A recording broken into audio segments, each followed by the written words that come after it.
Le deuxième remarque, juste la stratégie des salafistes dans les pays communautaires, dans les pays communautaristes, je pense à l'exemple de la Grande-Bretagne ou dans les exemples de la Belgique. Deux argumentaires, on a droit à un système juridique spécifique, et là vous avez une photo prise en Angleterre où, dans certains quartiers où se sont regroupés des salafistes, vous avez un panneau à l'entrée qui dit ici vous entrez dans une charia zone, c'est-à-dire dans une zone dans laquelle pas d'alcool, je ne sais plus ce que c'est à droite, c'est pas de musique, pas de chaussures à talons, et pas de drogue. Bon. À droite, vous avez l'argumentaire classique de l'islamophobie, qu'on trouve aussi en France. Alors l'islamophobie, c'est le couteau suisse qu'on sort à toutes les occasions.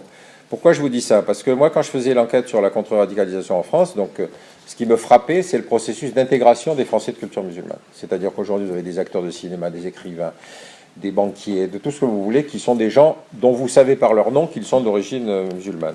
Mais tout à coup, on leur dit, quand il y a des attentats, sortez votre carte de musulman pour condamner. Le type, ils disent, attendez, moi, je n'ai jamais utilisé ma carte de musulman, pourquoi voulez-vous que tout à coup, on m'interpelle en me disant, vous êtes musulman, vous devez répondre. Donc ces gens-là, c'est un processus d'intégration silencieux.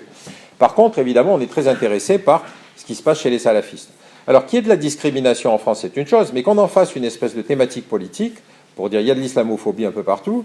Je vous raconte un épisode que j'ai vécu. Quand je faisais le rapport sur quelle politique de contre-radicalisation en France, j'appelle le collectif contre l'islamophobie en France.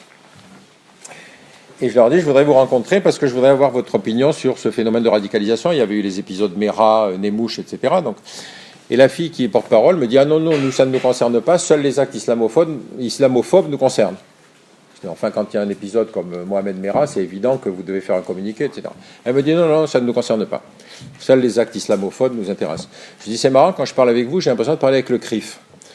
Alors, il y a eu un grand silence quand j'ai dit ça. Et j'ai dit, mais quand vous avez un juif radical et un musulman intégriste qui se tapent sur la gueule, c'est de l'islamophobie ou c'est de l'antisémitisme? Comment est-ce qu'on fait? C'est le premier qui déclare qui a gagné. Et à ce moment-là, elle a raccroché, je ne sais pas pourquoi.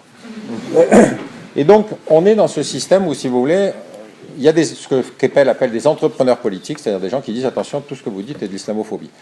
La seule phrase que j'ai entendue aujourd'hui, du seul type, juste si vous voulez, sur le thème de l'antiracisme, c'était Bernard Tapie qui l'avait dit un jour. Il a dit, aujourd'hui être antiraciste, c'est de dire à un type que c'est un sale con, qu'il soit musulman, juif, chrétien, vert, jaune ou rouge. Ça, c'est le véritable antiracisme. C'est-à-dire de traiter un individu, non pas pour ce qu'on suppose qu'il y serait, mais pour ce qu'il est effectivement. Et ça, c'est très important. C'est un renversement complet de la problématique. Et évidemment, ce n'est pas l'islamophobie qui va expliquer que la société française est une société islamophobe. C'est faux. Quand vous pensez que la Commission des droits de l'homme, la France est épinglée à cause de la loi sur les signes religieux à l'école par une commission qui est présidée par l'Arabie Saoudite, vous dites qu'on est quand même dans un monde un peu à l'envers, quoi.